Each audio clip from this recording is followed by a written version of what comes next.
Desa itu bernama Kayangan. Tapi jangan tertipu oleh namanya, karena yang tampak di mata hanyalah kemegahan semu. Rumah-rumah panggung berdiri kokoh, mobil-mobil mahal berserakan di halaman, dan para tetua desa, mereka selalu tersenyum manis pada setiap tamu yang datang. Tapi bagi pendatang yang peka, suasana di desa ini tidak pernah benar-benar terasa hidup. Angin di sana dingin meski matahari bersinar terik. Burung tidak pernah berkicau terlalu lama. Dan setiap malam Jumat Kliwon, suara tangisan halus seperti memanggil dari balik hutan. Kata orang, itu cuma suara angin. Tapi bagi penduduk lama, mereka tahu itu suara arwah yang ditumbalkan, menagih janji. Kalau kamu sudah kaya, jangan lupakan janji darahmu. Begitu bisik seorang nenek tua di pinggir jalan pada seorang anak kecil yang baru sembuh dari sakit berat. Tak ada yang mengerti maksudnya. Tapi semua diam. Karena di desa Kayangan, diam adalah satu-satunya cara untuk tetap hidup. Sebelum memulai kisahnya, pasang earphone-mu, biar horornya terasa lebih nyata. Kalau kamu suka cerita kayak gini, jangan lupa like, komen, subscribe, dan share ke teman-temanmu. Lorong Misteri selalu punya kisah yang siap bikin bulu kuduk merinding. Malam itu adalah malam yang tak pernah dilupakan oleh warga desa Kayangan, malam saat bulan membelah langit. Bukan dalam arti puitis. Bulan benar-benar tampak seperti terbelah dua. Kabut tipis menggulung, menggantung rendah di atas tanah, membuat jalan setapak desa terlihat seperti mengambang di antara dua dunia. Angin seolah enggan berhembus, tapi daun-daun tetap bergetar seperti gemetar ketakutan. Anjing-anjing menggonggong ke arah yang sama, ke tengah hutan lebat tempat makam tua berdiri. Dan dari arah sana, suara gamelan sayup terdengar. Suara yang tidak seharusnya ada di malam sunyi seperti itu. "Pak Lando, malam ini giliranmu," bisik seorang lelaki tua pada tetangga yang menunduk pasrah di depan rumahnya. Di tangannya, seikat bunga kantil dan kendi tanah liat. Aku belum siap. Kalau kau tidak siap, anakmu yang akan diambil." Tak ada lagi suara. Hanya isak lirih dari balik dinding kayu rumah yang memudar di telan angin. Malam itu, langit di atas desa Kayangan terlihat retak, seperti menggambarkan dosa besar yang akan segera dilakukan. Tahun itu adalah tahun ke-13 sejak perjanjian leluhur dilakukan oleh tetua-tetua desa. Sebuah perjanjian yang katanya menjamin kemakmuran, panen yang tak pernah gagal, emas yang tak pernah habis, dan keturunan yang selalu sehat dan cerdas. Tapi di balik semua itu, ada harga yang harus dibayar, tumbal darah, 1 jiwa setiap tahunnya. Pak Lando, salah satu warga asli Kayangan, adalah generasi ketiga dari garis pesugihan. Ayahnya dahulu menyerahkan adik perempuannya saat ia lahir.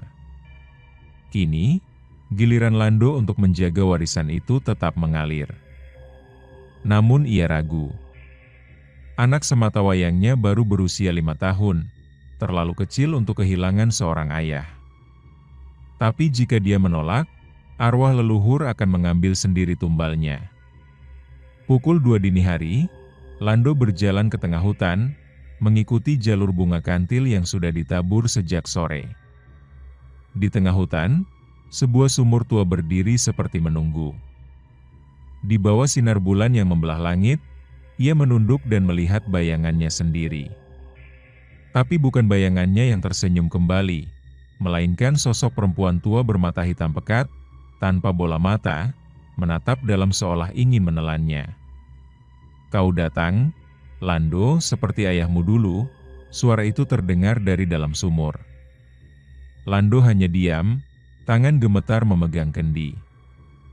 Ia tahu malam ini, ia tidak akan pulang sebagai manusia biasa lagi. Ia akan pulang sebagai penjaga kutukan. Langit masih terbelah, dan kabut menggantung seperti selimut arwah yang belum sempat tenang. Suara jangkrik berhenti mendadak, seperti takut ikut menyaksikan ritual yang sedang berlangsung di tengah hutan. Sumur tua itu berdiri di antara dua pohon besar yang akarnya menjalar seperti cakar raksasa. Dulu, tempat itu hanyalah sumber mata air biasa. Tapi sejak malam berdarah 70 tahun lalu, ia menjadi gerbang, pintu masuk antara dunia manusia dan dunia perjanjian. Banyak yang mengatakan air sumur itu bisa menyembuhkan penyakit, membuat tanah subur, bahkan menambah umur. Tapi tak banyak yang tahu bahwa warna airnya berubah menjadi kemerahan setiap 1 tahun sekali. Teteskan darahmu ke dalamnya, atau dia akan mengambilnya sendiri. Suara dari dalam sumur berbisik, menyerupai desiran angin tapi terlalu jelas untuk diabaikan. Pak Lando berdiri di tepi sumur dengan tangan gemetar. Pisau kecil telah siap, kendi masih penuh air, dan mata sosok di dalam sumur tak pernah berkedip. Sumur itu sudah ada sebelum Desa Kayangan punya nama. Konon, pendiri desa pertama, Dato' Aruna, mendapat mimpi berulang dari sosok tak dikenal yang memerintahkannya menggali sumur di bawah bintang merah. Ia menurut. Dan sejak hari itu, semua berubah. Dalam catatan tua yang ditulis di lontar kelapa dan disembunyikan di loteng rumah kepala adat, disebutkan bahwa malam pertama sumur itu dibuka, seekor kijang putih datang dan mati tepat di dalamnya. Anehnya, air sumur tidak berubah warna. Namun pagi harinya, seluruh ladang yang kering langsung tumbuh padi, dan penduduk tak lagi kelaparan. Tapi sejak itulah, tumbal dimulai. Dato' Aruna mengorbankan salah satu anaknya. Ia bilang, itu perintah dari Yang Memberkahi. Warga percaya. Karena setelahnya, semua yang tinggal di desa itu hidup berkecukupan. Setiap anak yang lahir cerdas. Harta datang entah dari mana. Kini, giliran Lando untuk melanjutkan warisan itu. Ia tahu, bukan hanya air kendi yang harus dituangkan ke dalam sumur, tapi darah keturunannya. Tapi Lando bukan seperti ayahnya. Ia menggenggam pisau itu lama. Ia menangis. Dalam pikirannya, wajah anaknya terus muncul. Aku tidak bisa.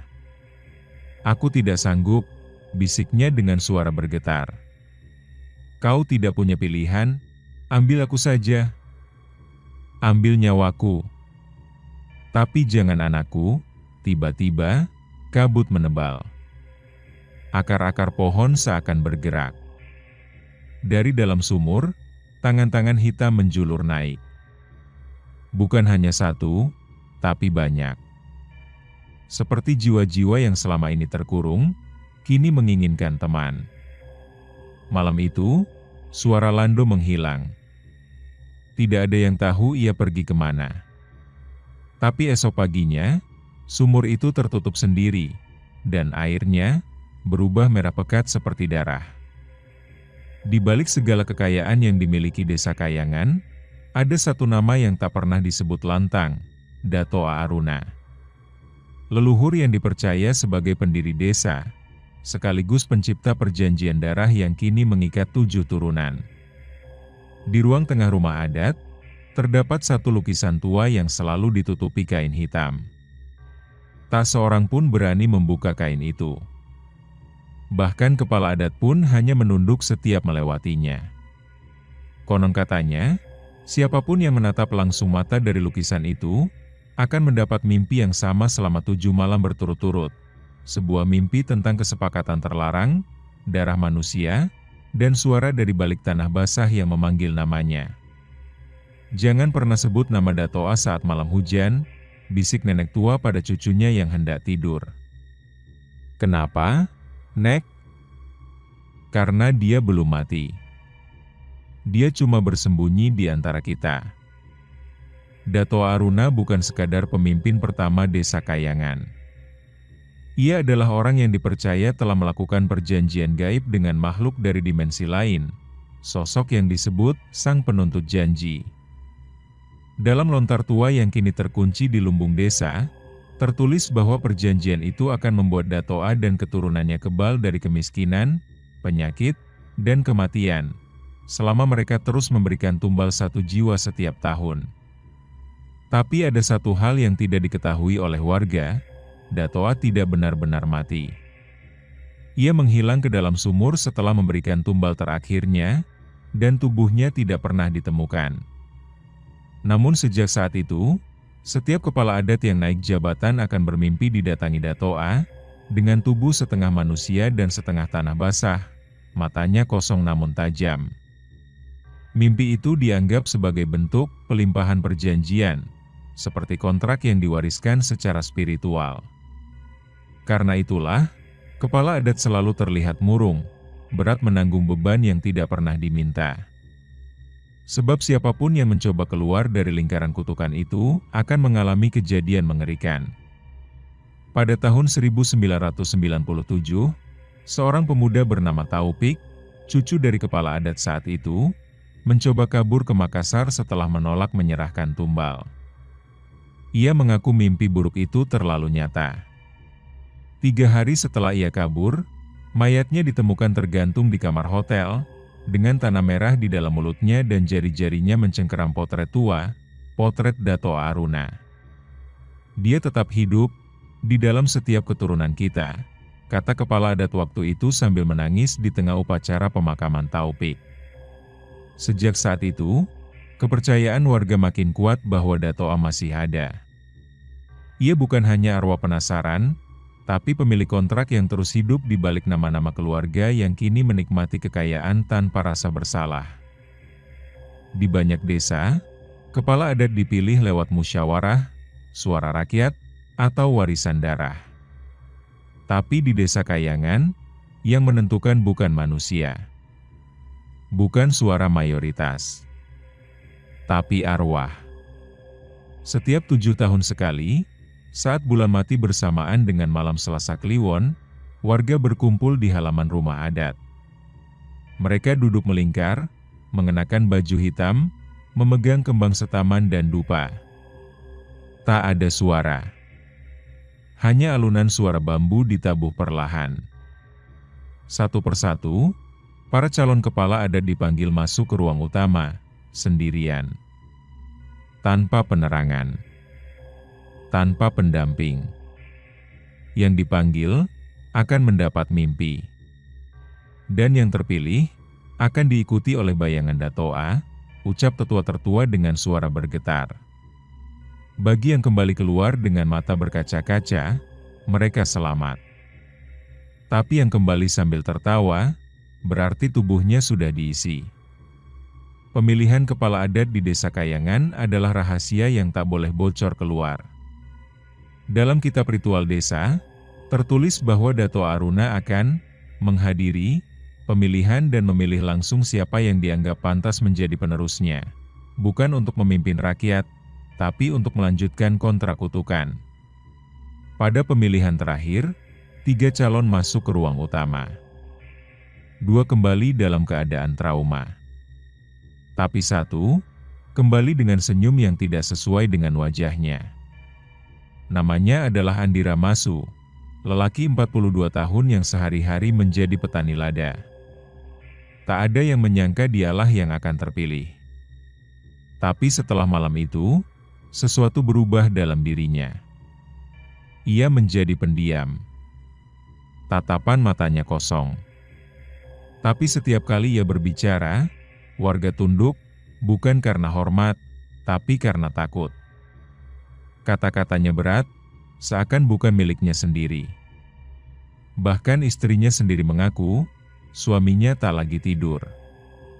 Hanya duduk menatap jendela hingga pagi, berbicara sendiri, dalam bahasa yang tidak dikenal.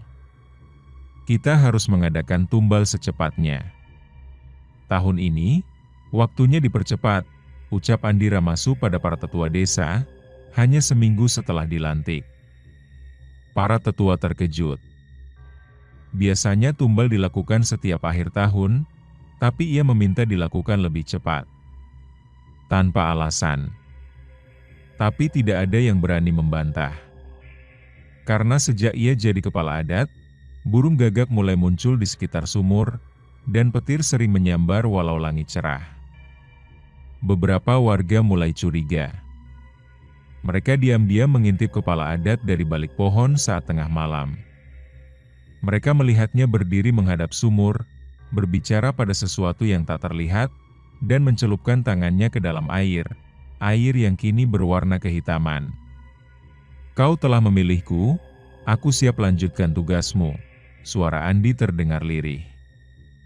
Dan dari dalam sumur, terdengar suara tawa berat, seperti napas seseorang yang tak pernah benar-benar mati. Nama anak itu Rendra, usianya baru 6 tahun saat ia menghilang. Ia dikenal sebagai anak yang ceria, suka berlarian di depan rumah sambil membawa layang-layang buatan ayahnya. Suaranya adalah salah satu yang paling dirindukan tetangga, terutama saat senja, ketika dia biasa memanggil teman-temannya untuk bermain petak umpet.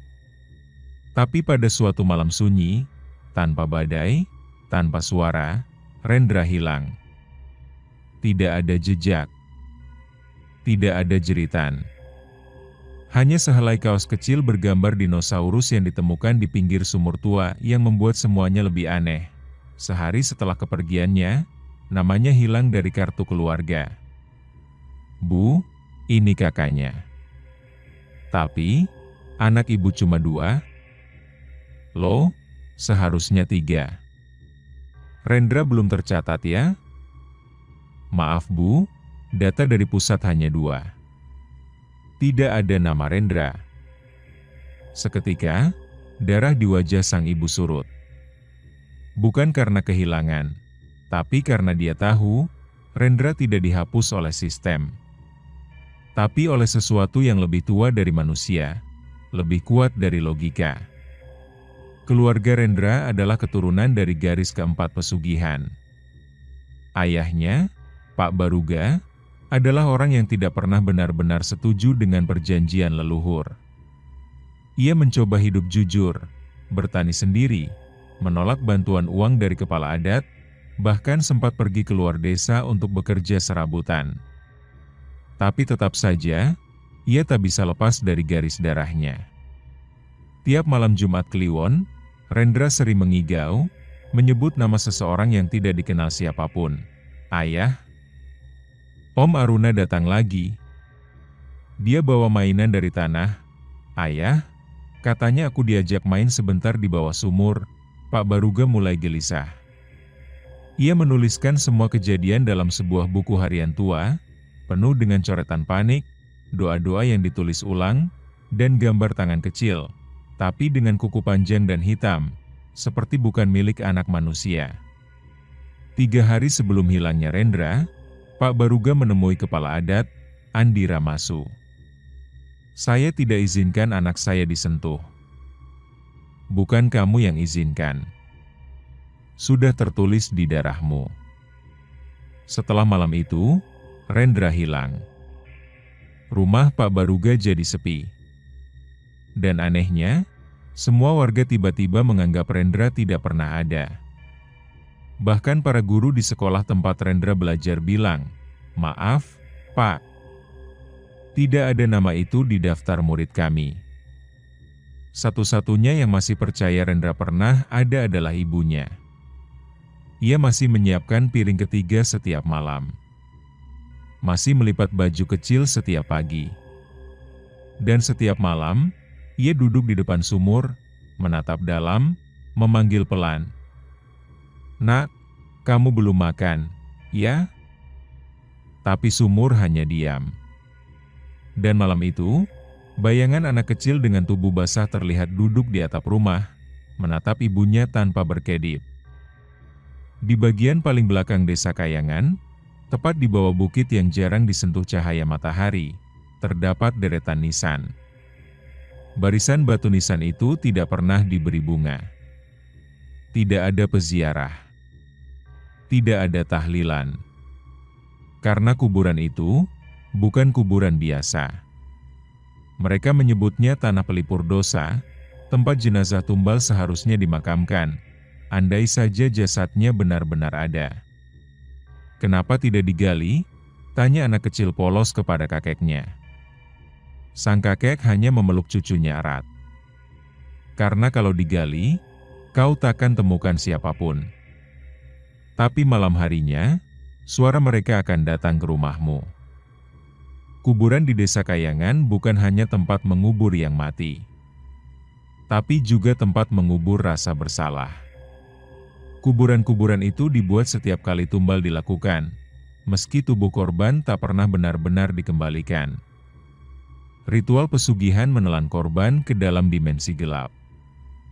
Mereka tidak dibunuh seperti lazimnya manusia. Mereka dihisap, ditarik, dan dihapus dari dunia manusia. Yang tersisa hanyalah benda-benda kecil, sandal, potongan pakaian, atau mainan, yang kemudian dimasukkan ke peti kosong dan dikubur, hanya demi menenangkan warga, dan berpura-pura bahwa mereka telah beristirahat dengan tenang. Namun tanah di sana menolak ketenangan. Nisan yang dipaku selalu roboh keesokan harinya. Tanahnya tidak pernah benar-benar padat. Dan di malam-malam tertentu, suara tangisan anak-anak terdengar dari balik liang kubur kosong itu. Mereka memanggil, tapi tidak menyebut nama siapapun. "Saya tahu itu suara anak saya," bisik Bu Desi, seorang ibu muda yang kehilangan anak sulungnya 5 tahun lalu. "Saya kenal suara itu. Tapi orang-orang bilang saya gila." Bu Desi sering duduk di tepi salah satu nisan tanpa nama. Ia menabur bunga, meski tak tahu siapa yang dikubur di sana. Di hadapannya, batu nisan bertuliskan, "Untuk yang tak pernah ditemukan." Tapi tak pernah dilupakan. Suatu malam, warga desa terbangun karena suara gaduh dari arah kuburan. Saat mereka tiba, tanah dari salah satu liang loncat keluar sendiri, mencipratkan lumpur kemerahan seperti darah basi. Di atasnya, berdiri sosok kecil dengan tubuh lemas dan mata kosong, menatap ke arah desa. "Aku belum mati. Kalian cuma mengubur doanya." Pagi harinya, tanah itu kembali rata. Tapi nisan yang tadinya kosong, kini bertuliskan satu nama, tercoret dengan paku berkarat, Rendra. Biasanya, kelahiran membawa harapan. Tawa bayi yang memecah malam adalah pertanda kehidupan baru, penghapus duka lama. Tapi tidak di Desa Kayangan. Di desa itu, setiap kelahiran disambut dengan doa bergetar, dan rasa was-was yang tak bisa dijelaskan. Malam itu, hujan turun tanpa suara. Petir hanya terlihat, tapi tak terdengar. Dan ketika seorang bidan tua menyambut kelahiran bayi keturunan langsung dari garis pesugihan pertama, semua lampu padam bersamaan. "Sudah lahir, Bu." Tapi, kenapa diam? Kenapa menangis begitu? Bayi ini tidak punya bayangan. Seketika, ruang itu terasa membeku. Tidak ada suara. Tak ada yang bergerak. Karena semua tahu, itu bukan bayi biasa. Namanya diberikan dengan hati-hati, Galang Tirta, anak dari pasangan Dharma dan Aci, keluarga terpandang di desa. Mereka adalah keturunan langsung dari Dato Aruna, dan setiap generasi mereka selalu mendapat berkah lebih, tanpa kerja keras, tanpa usaha. Namun saat Galang lahir, keganjilan langsung terasa. Selain tak memiliki bayangan saat terkena cahaya, tubuhnya juga selalu hangat, bahkan saat malam paling dingin. Ia jarang menangis, tapi kalau menangis, seluruh lampu di rumah padam. Kucing peliharaan tidak pernah mendekatinya. Dan cermin, semua cermin di rumah Dharma, selalu retak tanpa alasan. Yang paling membuat bulu kuduk berdiri adalah, Galang tidak bisa disebutkan dalam doa. Setiap kali ibunya mencoba mendoakannya, lidahnya keluh, dan suara tercekat. "Ya Allah, lindungi anakku, Gal." Lidah Aci terbelit. Kepalanya mendadak sakit. Kenapa aku tidak bisa mendoakan anakku sendiri? Sampai akhirnya, Aci pergi diam-diam ke rumah seorang dukun tua yang dulu pernah diusir dari desa karena menolak ikut pesugihan. Dukun itu hanya menatap Galang sebentar, lalu memalingkan wajah. Ini bukan anak manusia seutuhnya. Ini reinkarnasi dari janji yang belum ditepati. Anakmu adalah perpanjangan tangan Datoa. Aci menangis. Ia tahu selama ini garis keluarganya diistimewakan. Tapi tidak pernah menyangka, berkah yang mereka terima dibayar dengan menumbuhkan makhluk tak berdosa menjadi penerus perjanjian kelam. Galang tumbuh cepat. Dalam waktu 2 tahun, ia sudah bisa bicara seperti anak 5 tahun. Tapi yang ia ucapkan bukan lagu anak-anak, bukan cerita dongeng, tapi mantra. Bahasa kuno. Doa kegelapan. Sumur itu memanggilku, Bu, aku harus pulang ke dalam. Pagi itu, tak ada pagi. Langit tetap kelabu sejak subuh. Matahari tak kunjung muncul, seolah memilih untuk tidak menyentuh desa Kayangan. Tidak ada sinar, tidak ada bayangan. Udara lembab, dingin menusuk ke tulang. Burung-burung tak berkicau. Anjing pun tak menggonggong. Di sebuah rumah sederhana di ujung desa, seorang perempuan muda bernama Mira sedang menahan kontraksi. Usia kandungannya belum genap 9 bulan. Tapi sesuatu di dalam perutnya mendorong keluar, seperti ada kekuatan yang tak sabar menampakkan diri ke dunia. Kenapa gelap terus ya, Mas? Tanya Mira lirih pada suaminya, Rehan. Rehan hanya memeluk istrinya, tak tahu harus menjawab apa. Karena di luar, bukan hanya langit yang gelap, tapi suasana terasa seperti dunia sedang ditutup, untuk menyambut sesuatu yang bukan dari sini. Mira bukan berasal dari garis keluarga pesugihan. Ia menikah dengan Rehan, seorang guru muda yang baru pindah ke desa Kayangan 2 tahun sebelumnya. Mereka tinggal di ujung desa, menjauh dari pusat kekuasaan adat. Tapi pesugihan tidak mengenal batas darah. Ia memilih siapapun yang cukup lemah untuk ditembus. Saat proses persalinan dimulai, semua terasa aneh. Dukun beranak yang biasa menolong mendadak pingsan di ambang pintu. Air ketuban pecah, tapi berwarna keabu-abuan. Dan yang paling mengerikan adalah saat bayi itu lahir, ia tidak menangis. Sebaliknya, ia tertawa. Tertawa lirih. Panjang. Seperti suara dari rongga dada yang sudah pernah tertawa dalam kehidupan sebelumnya. Astagfirullah, teriak Rehan spontan sambil mundur. Mira gemetar. Air matanya mengalir bukan karena bahagia, tapi karena takut. Bayi itu menatap mereka. Mata hitam pekat. Pupilnya kecil. Seolah tahu segalanya. Bayi itu diberi nama Yuda. Tapi sejak hari itu, semua jam dinding di rumah Mira berhenti tepat pukul 11.07, jam saat Yuda lahir. Bahkan jam digital pun tak berfungsi. Dan lebih dari itu, tidak ada yang bisa mengingat wajahnya lebih dari 5 menit. Siapapun yang melihat Yuda, akan merasa seperti baru saja bangun dari mimpi buruk. Tidak tahu kenapa tubuh mereka menggigil, tapi dada terasa sesak.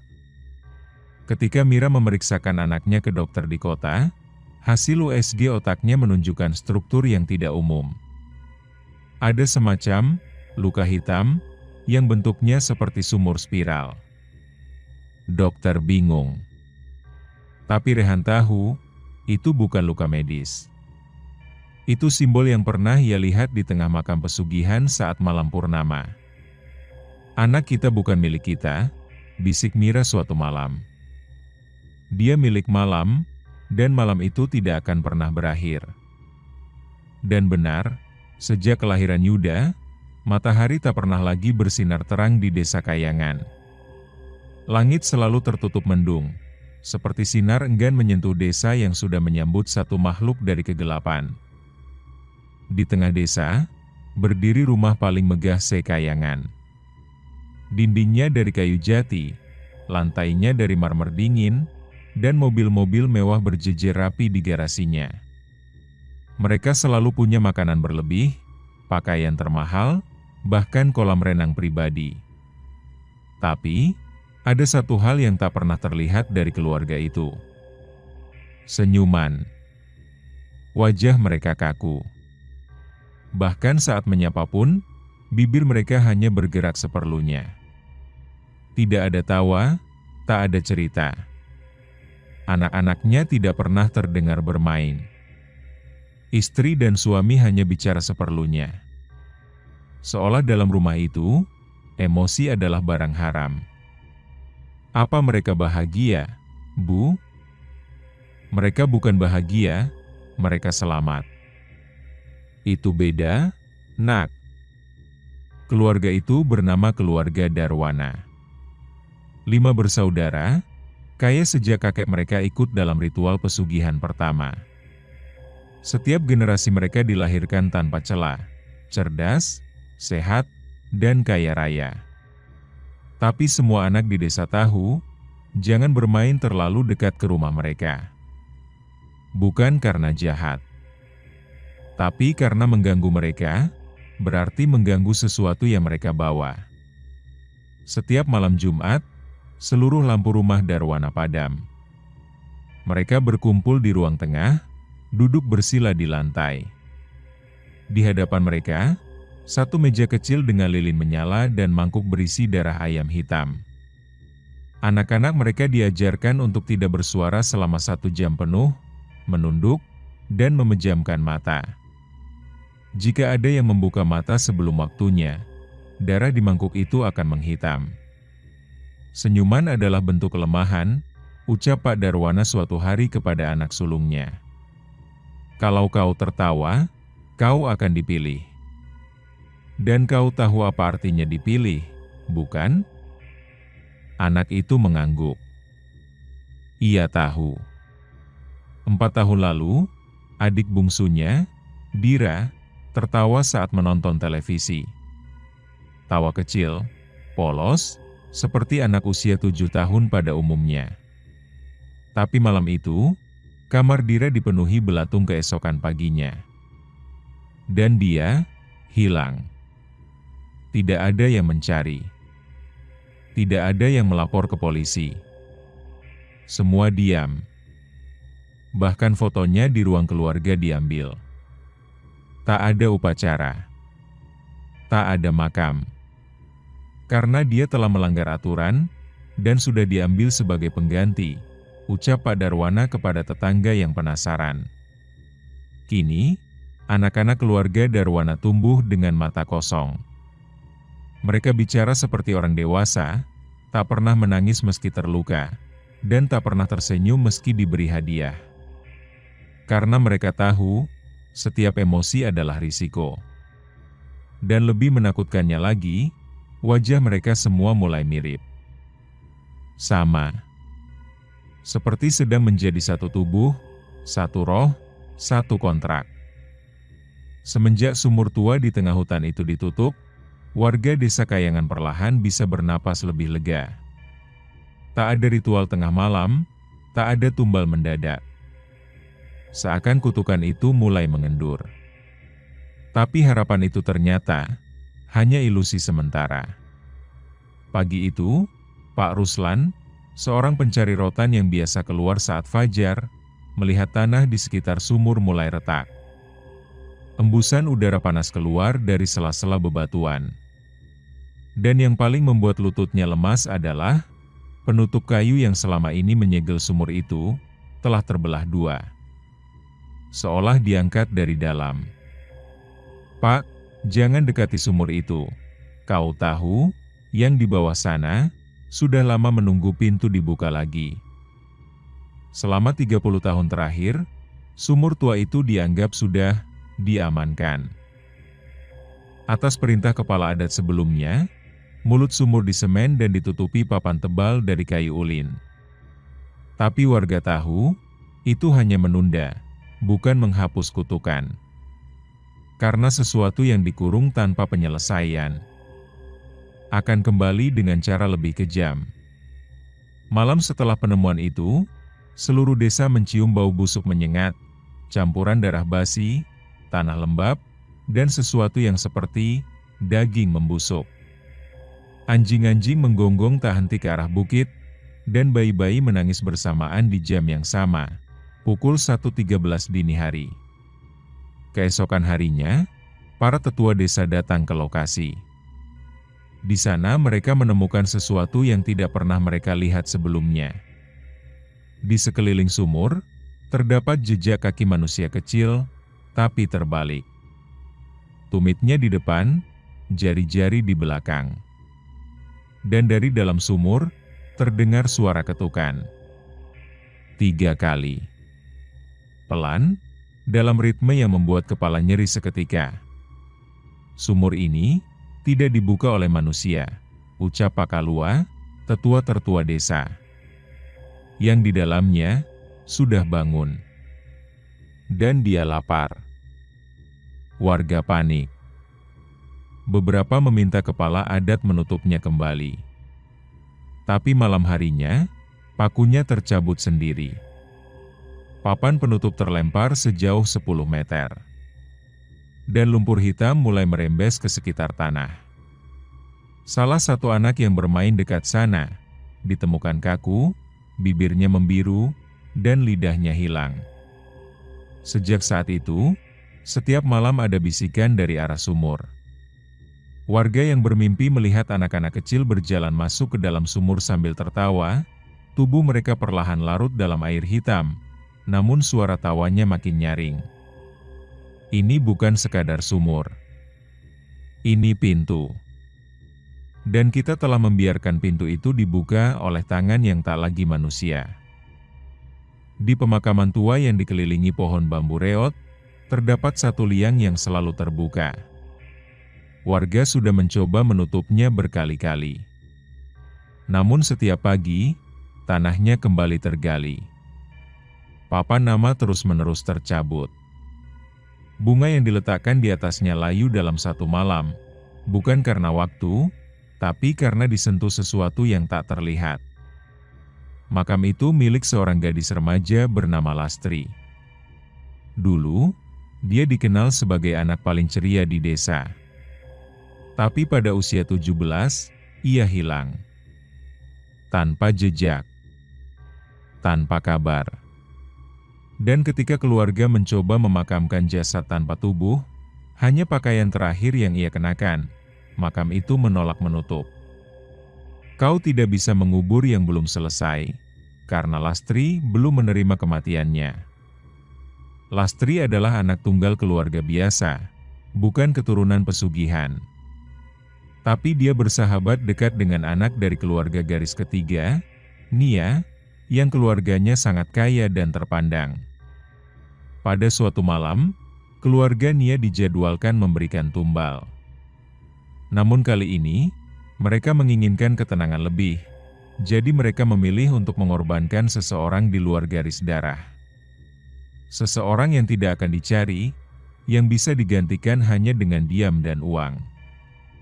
Mereka memilih Lastri. Ia diculik, dibungkam, dan ditenggelamkan ke dalam sumur pesugihan. Tubuhnya tidak pernah kembali. Tapi warga dibuat percaya bahwa ia hanyalah korban pembunuhan biasa. Tanpa bukti, tanpa keadilan. Keluarganya pun pasrah. Mereka menguburkan baju terakhirnya, berharap jiwanya bisa tenang. Tapi setiap malam Jumat, makam Lastri terbuka sendiri. Tanah di atasnya seperti diaduk. Bahkan suara tangisan sering terdengar dari dalam liang, seperti seseorang yang berusaha naik, tapi terus ditarik ke bawah. Aku belum mati, aku masih di sini. Kenapa tak ada yang mencari aku? Semenjak itu, banyak warga bermimpi didatangi gadis berambut panjang, mengenakan baju sekolah yang basah kuyup. Wajahnya tak lagi utuh. Dan setiap kali ia muncul, ia hanya bertanya satu hal, "Kau tahu Nia di mana?" Aku mau tanya, kenapa dia biarkan aku? Yang paling menyeramkan, Nia kini dikabarkan mengalami gangguan jiwa. Ia duduk di kamarnya, mencakar-cakar dinding, menulis nama Lastri berulang kali dengan darah haidnya sendiri. Ia berbisik kepada boneka, dia nggak mau pergi, dia nggak mau pergi, dia mau saya ikut, dia mau saya ikut. Hujan tak turun malam itu. Langit justru bersih, bulan menggantung sempurna di atas desa Kayangan. Tapi sekitar pukul 2 dini hari, warga dikejutkan oleh jeritan panjang dari rumah keluarga kaya baru, keluarga hartawan. Dari kejauhan, terlihat sesuatu menetes dari ujung atap rumah 2 lantai itu. Bukan air, bukan embun, tapi darah. Segar, merah pekat. Menetes pelan, membentuk aliran kecil di dinding luar, dan jatuh membasahi teras putih berubin marmer. Darah siapa itu? Tidak ada yang mati di sana.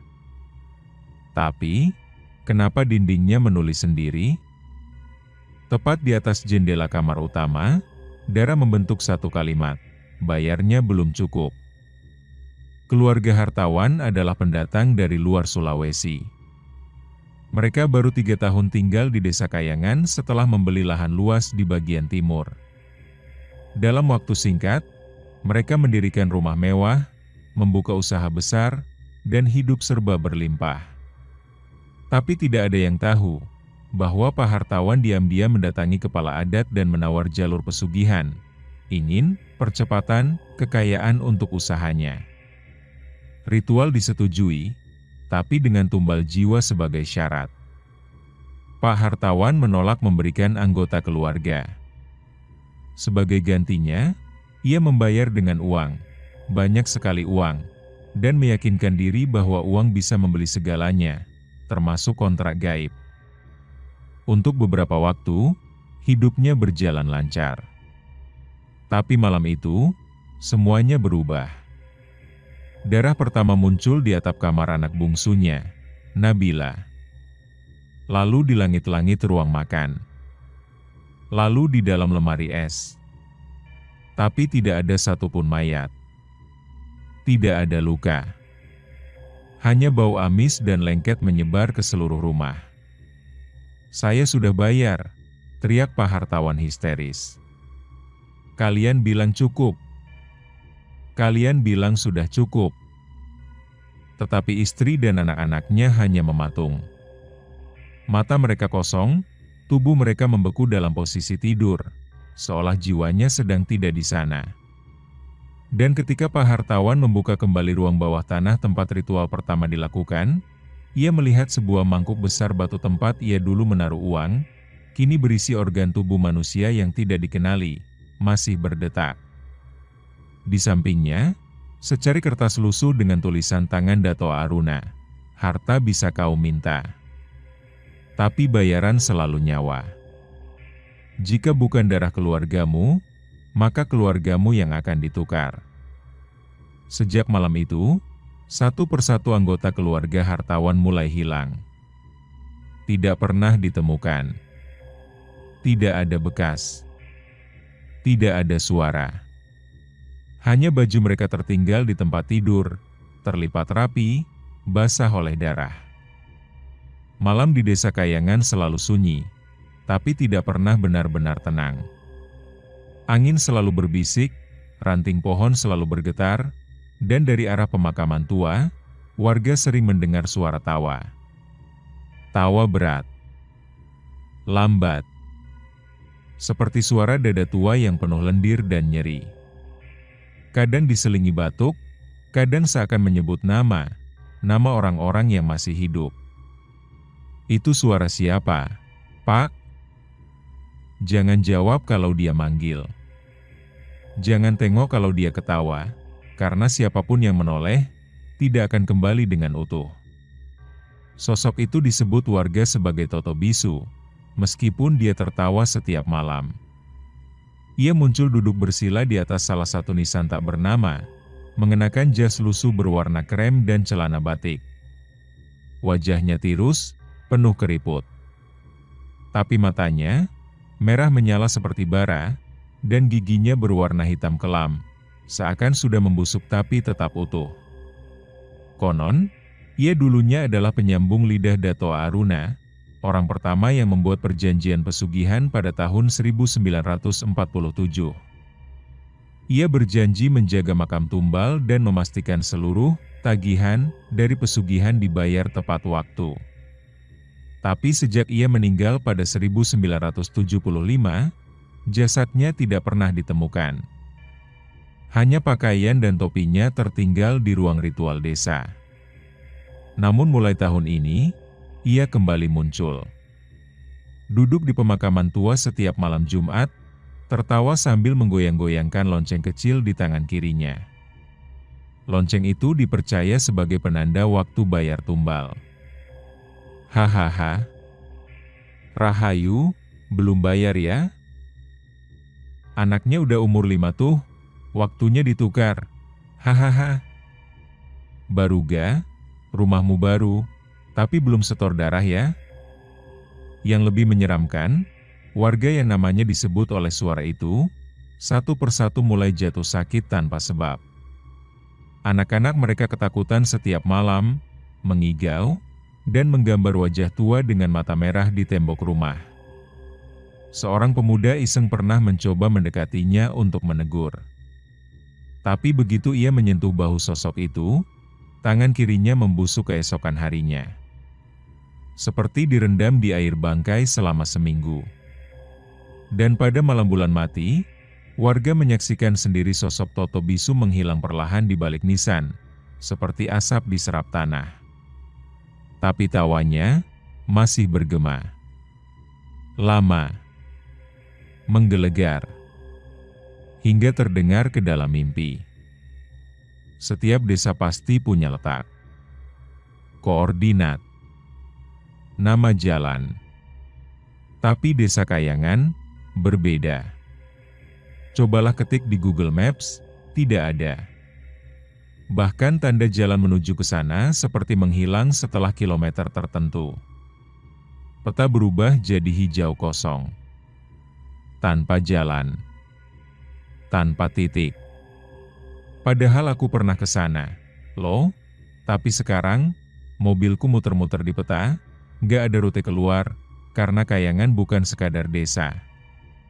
Ia sudah menjadi ruang antara, tempat perjanjian ditulis bukan dengan pena, tapi darah. Dan mereka yang pernah masuk, tidak bisa keluar dengan utuh. Pada tahun 2003, seorang mahasiswa geografi bernama Reynaldi melakukan tugas penelitian ke daerah pedalaman Sulawesi Selatan.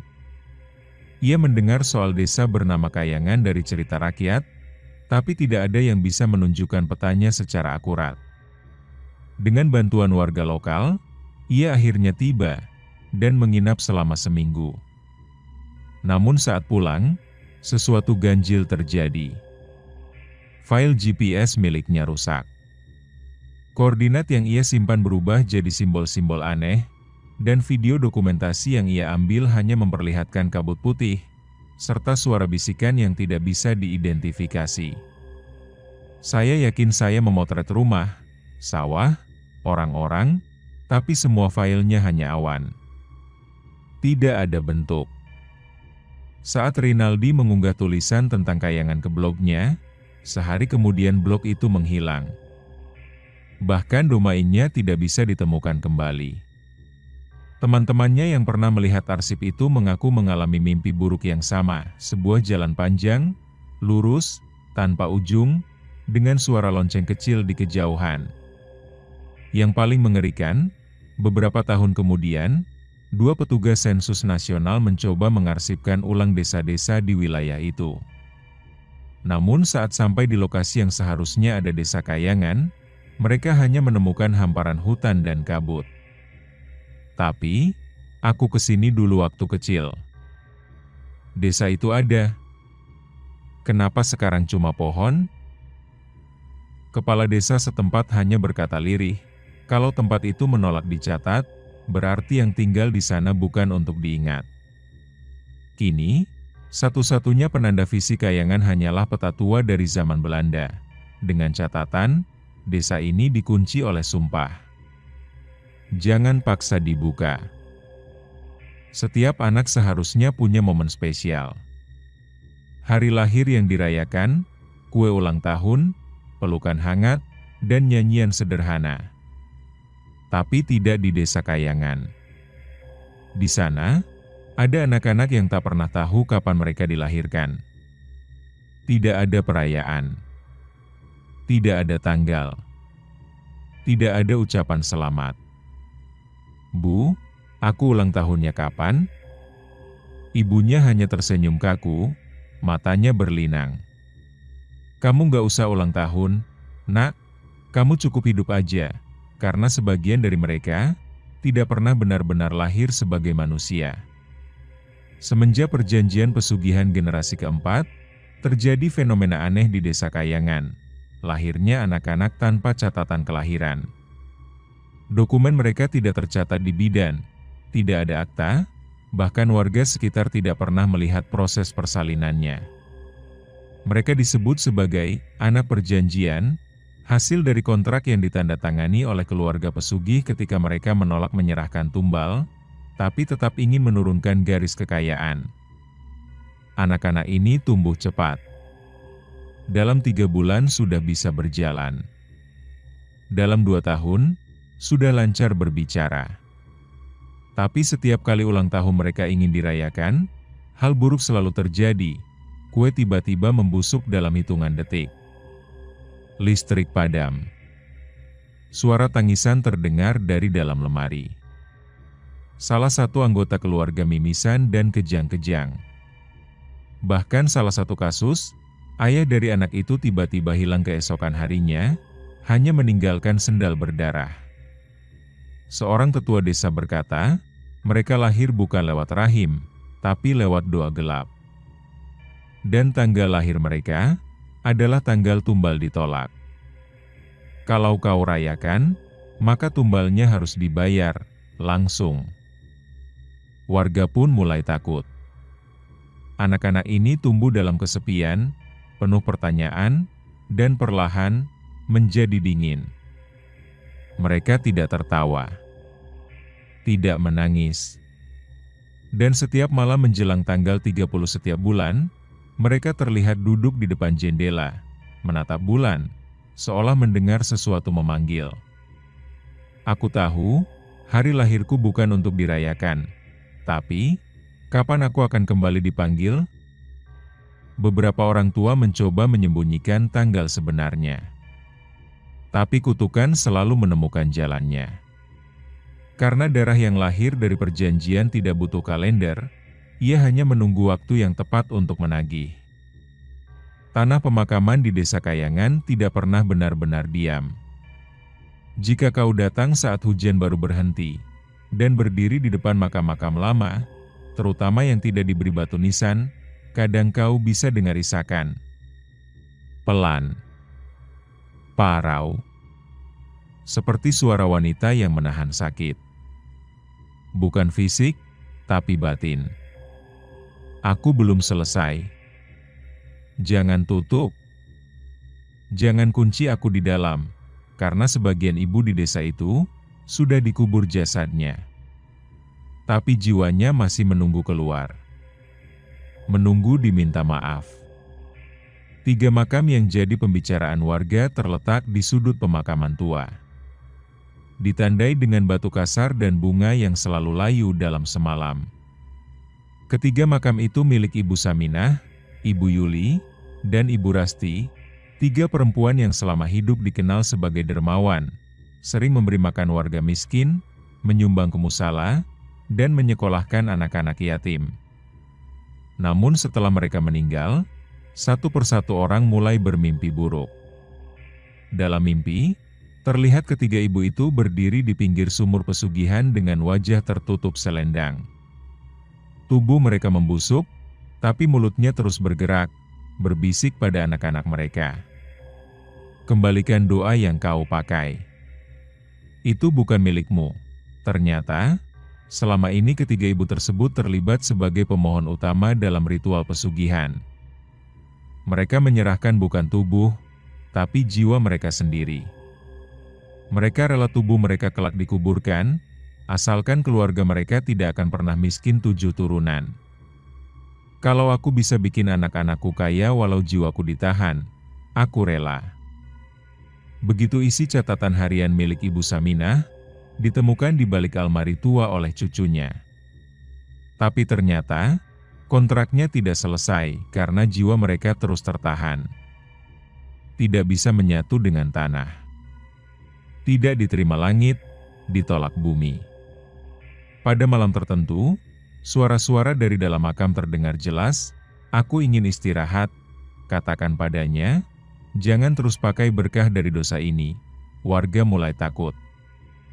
Beberapa anak dari ketiga keluarga itu mendadak kehilangan akal, mencoba menggali makam ibunya sendiri sambil berteriak, "Bu! Keluar! Maaf! Aku kembalikan semua! Aku gak mau kaya lagi." Tapi yang keluar dari lubang itu bukan ibu mereka, melainkan bayangan hitam, berbentuk tubuh tanpa wajah, dengan tangan yang terus menunjuk siapa yang berikutnya akan diminta gantian. Langit malam itu terasa lebih gelap dari biasanya. Bulan yang semula bulat utuh perlahan memudar, tergerus bayangan hitam pekat. Gerhana total. Warga desa biasanya berkumpul, berdoa bersama atau hanya duduk diam di teras, menunggu langit terang kembali. Tapi malam itu, Desa Kayangan menyaksikan sesuatu yang tidak pernah ingin mereka lihat lagi. 7 anak dari 7 keluarga berbeda, semuanya keturunan pesugihan, menghilang tepat di detik terakhir gerhana bulan. Tak ada suara. Tak ada jerit. Hanya jejak kaki kecil menuju sumur tua, lalu berhenti. Seperti mereka melangkah ke dimensi yang lain. "Aku cuma tinggal ke dapur sebentar. Pas balik, anakku udah gak ada di ruang tamu." Jendelanya terbuka. Tapi gak ada suara apa-apa. Ketujuh anak itu semuanya berusia antara 6 hingga 9 tahun. Tidak saling kenal. Tapi saat ditelusuri, mereka memiliki satu kesamaan. Kakek atau orang tuanya pernah melakukan perjanjian pesugihan dengan Dato Aruna. Warga panik. Kepala desa dan para tetua langsung mendatangi sumur tua. Di sekelilingnya, jejak kaki mungil terlihat jelas di atas tanah basah. Tapi anehnya, jejak itu tidak berpasangan. Hanya satu arah, menuju ke sumur. Tidak ada jejak kembali. Dan di bibir sumur, tertulis sesuatu, dengan darah, "Bayar lunas." Yang lain tunggu giliran. Beberapa keluarga yang kehilangan anak mendadak kerasukan, berteriak menyebut nama-nama dalam bahasa yang bukan bahasa manusia. Seorang ibu bahkan menggigit lidahnya sendiri hingga putus, sambil menangis menyebut nama anaknya. "Rafa. Rafa, maafin ibu. Ibu yang minta kalian dikasih kemudahan. Ibu yang egois." Keesokan paginya, 7 boneka kertas tergantung di depan rumah masing-masing keluarga. Lehernya tergantung dengan benang merah. Perutnya digambar simbol spiral hitam, tanda yang sama seperti di buku perjanjian pesugihan. Para tetua menyadari sesuatu yang jauh lebih mengerikan. Gerhana bukan sekadar fenomena langit, tapi gerbang. Setiap generasi, saat gerhana sempurna, perjanjian menagih hutangnya. Dan anak-anak yang lahir dari darah kontrak akan dipanggil kembali ke asalnya. Kita pikir mereka milik kita, padahal mereka hanya singgah. Dan sekarang, sudah waktunya mereka kembali. Sejak malam itu, gerhana bukan lagi ditonton, tapi ditakuti. Semua warga menutup jendela, memadamkan api, dan berdoa dalam bisu. Karena mereka tahu, Jika 7 sudah diambil, maka 7 lainnya sedang menunggu giliran berikutnya. Hampir 1 abad namanya hanya hidup sebagai bisikan. Dato' Aruna, tokoh gaib paling ditakuti di Desa Kayangan, disebut-sebut sebagai orang pertama yang membuka gerbang pesugihan. Warga percaya ia sudah lama musnah, dikurung oleh ritual penguncian yang mengorbankan 3 jiwa murni. Tapi malam itu, semua berubah. Di perempatan tua, di bawah pohon randu yang mati sejak 1971, seorang anak kecil melihat sosok berjubah hitam berdiri membelakanginya. Tubuhnya kurus tinggi, rambutnya panjang menjuntai sampai pinggang, dan ia menggenggam sebuah buku tua dengan kulit menghitam terbakar. "Siapa kamu, Om?" Sosok itu tak menjawab, hanya membuka buku itu perlahan. Halaman pertama tertulis satu nama yang sama dengan orang yang sedang menceritakan kisah ini. Kabar kemunculan Dato' Aruna menyebar cepat. Tapi yang paling mengejutkan adalah, beberapa orang mulai melihatnya di mimpi. Bukan hanya warga Kayangan, tapi juga para pendengar cerita ini. Ia datang dalam wujud pria tua dengan suara lirih, memanggil nama kalian satu persatu. Tangannya membawa buku perjanjian, penuh noda darah, terbakar di pinggirannya, namun nama-nama di dalamnya tetap utuh, tertulis dengan tinta merah segar. Warga yang pernah terlibat pesugihan langsung mengunci rumah, membakar sesajen lama, dan sebagian memilih meninggalkan desa. Tapi mereka lupa, perjanjian dengan Dato' Aruna tidak mengenal tempat. Tidak butuh lokasi fisik. Ia hanya butuh satu hal, pengakuan bahwa kau pernah berniat, meski hanya sekali, untuk kaya tanpa usaha. Dato' Aruna kini menampakkan diri di berbagai sudut desa. Di kaca jendela, di bayangan air sumur, di pantulan sendok.